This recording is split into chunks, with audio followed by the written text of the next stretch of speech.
اور جو کام تم کرتے ہو اللہ ان سے غافل نہیں۔ یہ وہ لوگ ہیں جنہوں نے آخرت کے بدلے دنیا کی زندگی خریدی، سو نہ تو ان سے عذاب ہی ہلکا کیا جائے گا اور نہ ان کو اور طرح کی مدد ملے گی۔ اور ہم نے موسیٰ کو کتاب عنایت کی اور ان کے پیچھے یکے بعد دیگرے پیغمبر بھیجتے رہے، اور عیسیٰ ابن مریم کو کھلے نشانات بخشے اور روح القدس یعنی جبرائیل سے ان کو مدد دی۔ تو کیا ایسا ہے کہ جب کوئی پیغمبر تمہارے پاس ایسی باتیں لے کر آئے جن کو تمہارا جی نہیں چاہتا تھا تو تم سرکش ہو جاتے رہے، اور ایک گروہ انبیاء کو تو جھٹلاتے رہے اور ایک گروہ کو قتل کرتے رہے، اور کہتے ہیں ہمارے دلوں پر پردے ہیں؟ نہیں، بلکہ اللہ نے ان کے کفر کے سبب ان پر لعنت کر رکھی ہے،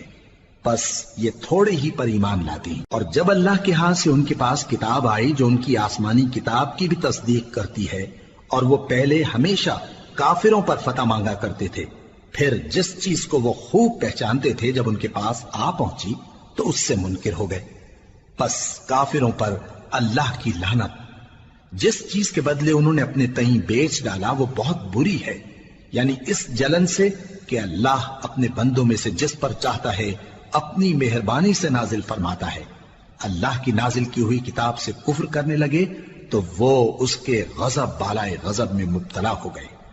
اور کافروں کے لیے ذلیل کرنے والا عذاب ہے۔ اور جب ان سے کہا جاتا ہے کہ جو کتاب اللہ نے اب نازل فرمائی ہے اس کو مانو، تو کہتے ہیں کہ جو کتاب ہم پر پہلے نازل ہو چکی ہے ہم تو اسی کو مانتے ہیں، یعنی یہ اس کے سوا اور کتاب کو نہیں مانتے، حالانکہ وہ سراسر سچی ہے، اور جو ان کی آسمانی کتاب ہے اس کی بھی تصدیق کرتی ہے۔